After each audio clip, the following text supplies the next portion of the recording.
بھائی، میرے نوجوان ساتھیوں، ڈر ڈر کر زندگی نہیں گزار سکتے ہم، پریشان ہو کر زندگی نہیں گزار سکتے ہم، کسی کے خوف میں زندگی نہیں گزار سکتے ہم۔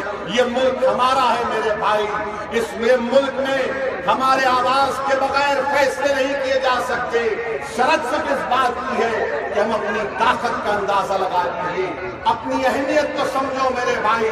بی جے پی آئے گی چلے جائے گی، مودی آئیں گے، ایسے ہزار مودی آئیں گے چلے جائیں گے، اور آپ دیکھتے کہ ہمارے وزیر اعظم نے لال قلعے کی اونچی سفیدوں سے کہا کہ اتر پردیش میں خطراس ایک گاؤں ہے جہاں پر برقی آتی ہے، تو دوسرے دن اخبارات نے لکھ کر بتا دیا کہ ہندوستان کے وزیر اعظم خطرس گاؤں میں 12-15 گھنٹے لائٹ نہیں رہی تھی۔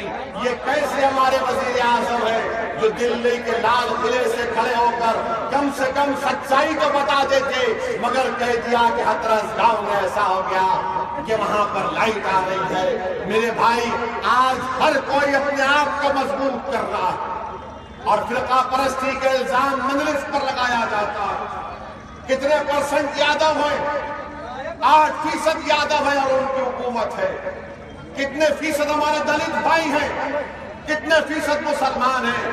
میں آپ سے کہہ رہا ہوں کہ اتر پردیش میں ہمارے دلت بھائی اور ہمارے مسلمان مل جائیں گے تو یاد رکھیے اتر پردیش کی تاریخ میں انقلاب برپا ہو جائے گا۔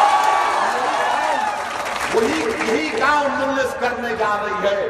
دلت بھی دیکھ رہا ہے، ہمارا دلت بھائی دیکھ رہا ہے کہ کیسے ہندوستان کے مختلف علاقوں میں اسٹیٹس میں دلتوں پر ظلم کیا جا رہا ہے۔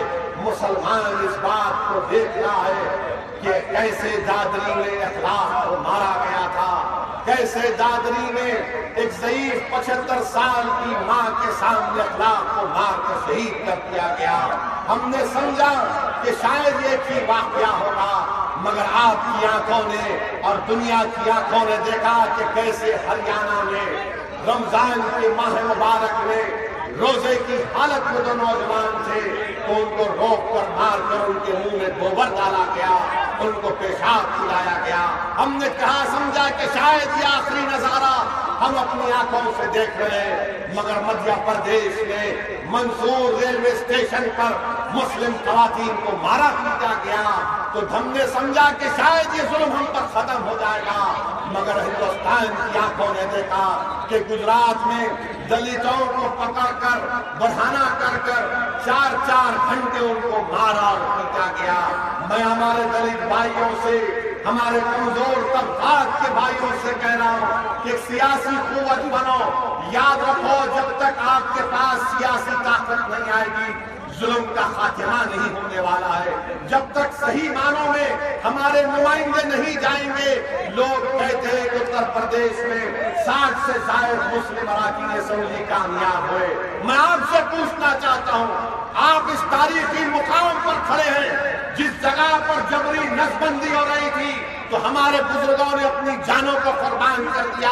میں آپ سے پوچھنا چاہتا ہوں، یہاں کا جو سماجوادی پارٹی کا ودھائک ہے، جب مظفر نگر میں ہماری ماں اور بہنوں کو مارا جا رہا تھا، پیٹا جا رہا تھا، تو کیا یہاں کے ودھائک میں اتنی ہمت تھی کہ